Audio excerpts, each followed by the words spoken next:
So to start, after a crazy show, I'd like to ask if it's the craziest injury that you had on tour, because I read on your Facebook that you broke your leg on the tour. Yeah, I was jumping around acting crazy and snap, but that ain't gonna stop me. I'm an MC. I can rock any crowd, any physical condition. I'll fucking destroy the crowd. Well, except if I lose my voice. As long as my vocal cords are healthy, I can fucking destroy and annihilate anything. And I read also that after breaking your leg, you came back at the scene with a girl. Yeah, it's all true. I snapped the bone. I was like, oh shit. I came back, threw some women on my shoulder, danced to Frankie Lyman, Goody Goody, and then realized I fucked up. I was like, oh shit. My whole leg was blue and purple and bone sticking crazy. But my label said, yo, your health is important. You shouldn't do these shows. Don't do Hip Hop Kemp, do it next year. I said, fuck that shit. I'm gonna fucking annihilate that stage, man. That's my job. And it's your third time at Hip Hop Kemp. And how do you like atmosphere here? It's crazy hip hop. Yeah. I love Hip Hop Kemp. I love the people here. This year was great. Had Big Daddy Kane, one of the greatest rappers of all time. And when he was on stage, he said, R-rated rugged, he shouted me out. I was like, yeah, Kane, like the song, yeah, Kane, with the Marley Marl ad-lib. And how do you like the Big Daddy Kane show? Because for me, it was the definition of controlling scene and voice emission. Kane is the greatest. Kane is the greatest. He's the definition of a great, great, great MC. Live on stage, he's better than the new kids. He's better than the old cats. He's the best. That's the epitome of one of the best that ever lived. And when it comes to best MC, do you think that many of your fans don't know who G-Rap is? A lot of fans know who Kool G-Rap is. Some don't. You know, Kool G-Rap's one of the greats. Rakim's one of the greats. You know, a lot of people who know who G-Rap is don't know who Grandmaster Caz is. You know, it just keeps going back and back, you know. And are you satisfied with the reception of your new album? Yes, but I want to still promote it and I still want to get more people to hear it. I think I have some amazing records on there that the world needs to hear. The world needs to hear Daddy's Halo. The world needs to hear Definition of a Rap Flow. There's some Learn Truth. There's some records that I would like the world to hear a little bit more than they're hearing it. And what's the story behind your collab with Eamon? Eamon is one of the greatest songwriters I know. He's a great, great songwriter. He's a great singer. He's one of my best friends too. I love the guy. I love him. He's like my brother. And now I would like to quote your Facebook once again. Kane wanted to be better than Rakim, G-Rap wanted to be better than Kane, KRS wanted to be better than Melly Mel. That competitive spirit is what made them become so great. This new school mentality of I just vibe out and make music is why there is so many wack MCs today. So I suppose that you appreciate this Kendrick Lamar verse on Control. Yeah, Kendrick's verse was good. It was a good verse. It wasn't, oh, the be Orlando, oh my God. It was a good verse. Like if an underground rapper spit it, we would have been like, yo, that's a dope verse.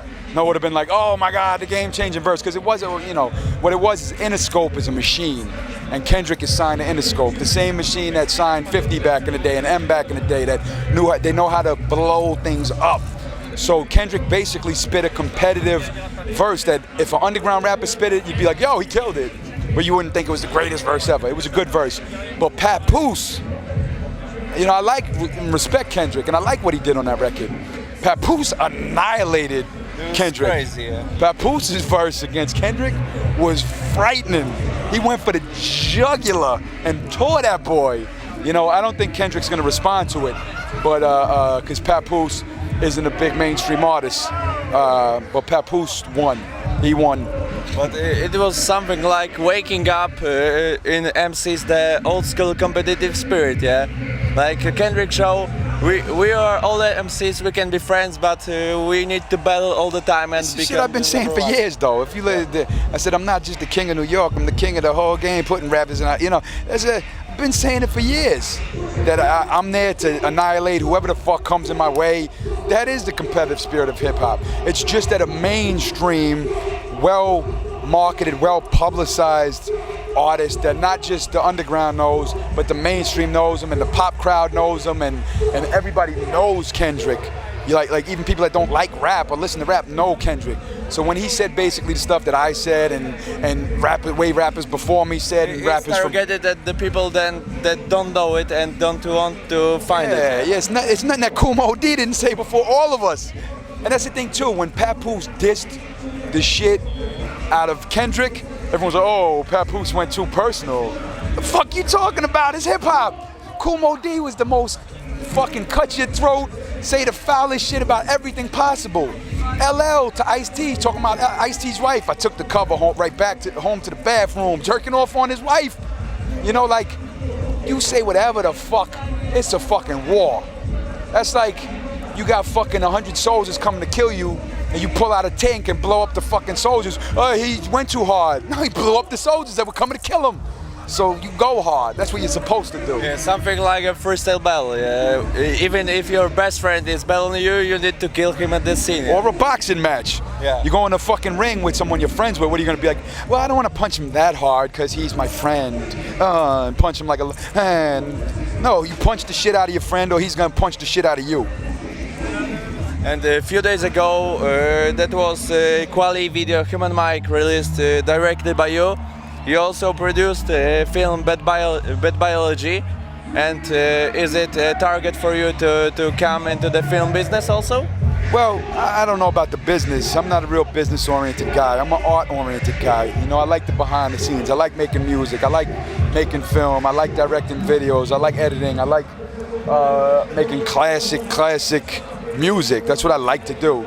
So, but I was never good at the business. I'm not a business guy. So as far as being in the film business, probably not. As far as maybe making a movie or two before I die, probably.